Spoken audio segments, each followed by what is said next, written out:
Amine K. How you Welcome. doing? Great. مرحبا بك. Welcome to UIR. Thank you. So can you please introduce yourself for people who don't know you?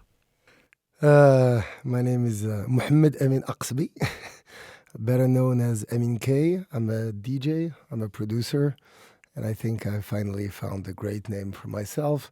I'm a magic maker. Yeah, that's a very catchy name. What do you mean by I didn't invent it though. Okay, so but- what do you mean by a magic maker? Well, my job is to put a smile on people's face, and how I put a smile on people's face is that I just create magic. So I would create magic through, my DJ sets. I would create sound. magic through my productions. I would create magic through my vibes 24/7. I would create magic through the experience that I create and that many people around the world live. I think, that's what I was saying about the TEDx. It's all about finding a purpose in life and dedicate Yes. yourself to something. And I think, putting a smile on people's face and create magic is actually pretty cool. That's the best thing ever. So I think that's a great name because I asked her about like your name, my magic maker. Is it like, are you actually making magic? That's why I asked you. Yeah, that was precisely. the real question. I mean, I think it's going to sound a bit pretentious to say that I create magic, but I actually do. I think it's all about energy and, whether it's through sound waves or through a smile or, through creating experiences, you just give your energy and that energy is magic. So, yeah. It is. Definitely. Definitely magic. Aminke, how did you start your career as DJing? That was a long time ago. Maybe you were born, maybe not. Which year? 2003. No, actually, I started DJing. I was 14. That was a long time ago. Let's just leave it there. Okay. Okay. But yeah, it's again, it all comes back to magic. My uncle used to play from my mother's parties. Like my mother would invite all her friends. My uncle would play some records. And I saw that he was creating really magic and putting a smile on people's face. And I was like, hey, Ammi, حبيبي منير أنا أبغى نتعلم. And he taught me, and that's it. Since then, I've just been playing. I used to be a hip-hop DJ. Then I went to my first electronic music club. I found, the vibe, the people, the fact that nobody was judged. Everybody come as they are. Was something that I would identify to. So I started playing electronic music, and also I really love electronic music. And yeah, I mean, like, I was just playing and playing. Back in the days, there was no like, okay, you're going to start a career.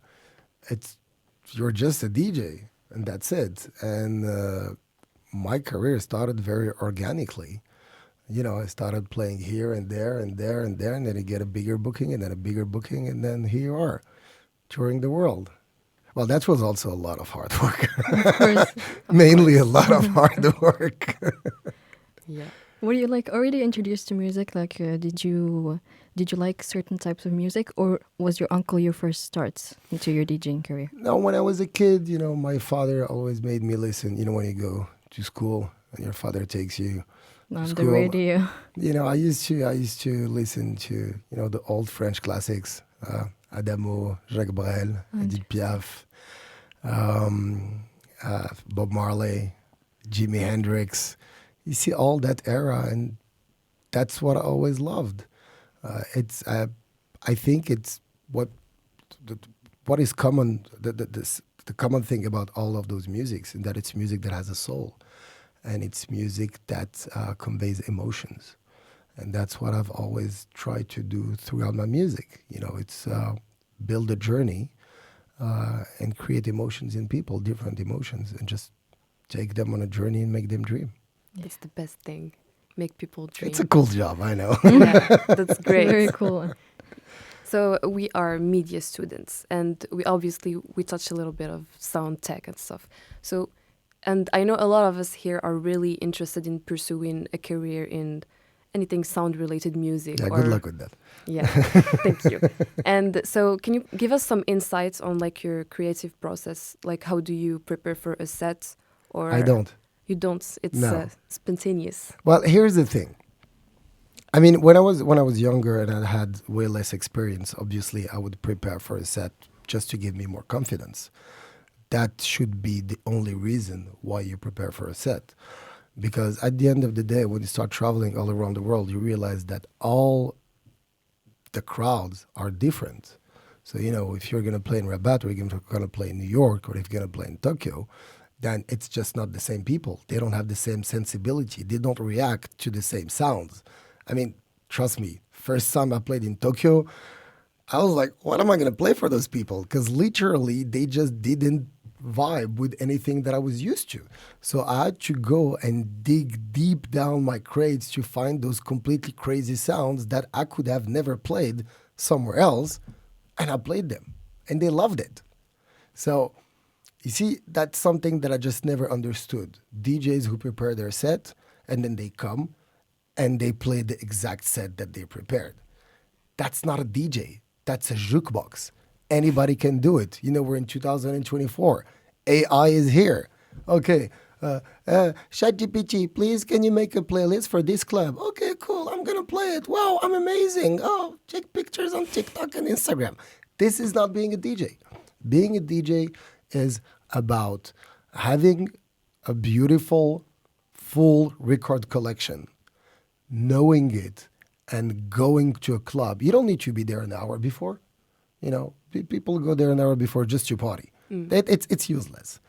If you're a pro, you go there between 5 and 15 minutes before, and you just breathe. And you open your chakras, and you feel the vibe. And when you feel it, that's it. It's just like, okay, well, I know I need to start with this. Wait, this is not an exact science. It doesn't work all the time. But you have more chance to make an entire club vibe if you didn't prepare than if you did. Unless the crowd is shit and they want to listen to commercial music, and then, why would you go see a DJ like that?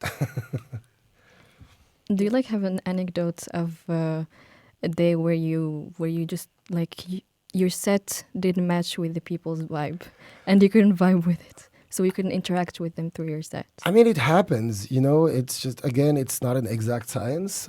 It's also something that is very personal. So, sometimes you're tired. Sometimes then after 3 countries in 3 days, you're just like, I don't want to go. And your brain is not functioning anymore.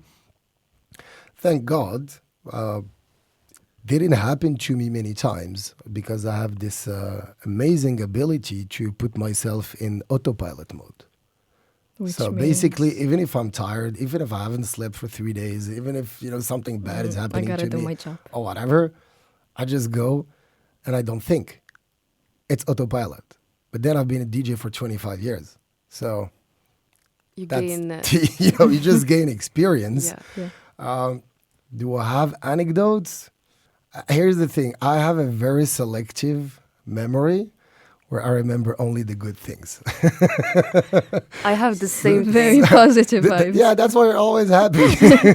But no, I wouldn't be able to give you a specific anecdote. But yeah, I'm sure it happened to me last month. You just vibes. You just don't vibe. And at some point, you also have to remember that it's a job. You're getting paid to do that. So, and you're getting paid to do, even if people don't vibe, it's still an amazing job. So suck it up, find a way, And do and it do your again. job. Yeah. That's it. Because people at the end of the night need to leave happy. Nobody cares if you're happy or not. The most important thing is the crowd. It's not you. It's them The to be DJ is not the superstar. The crowd is.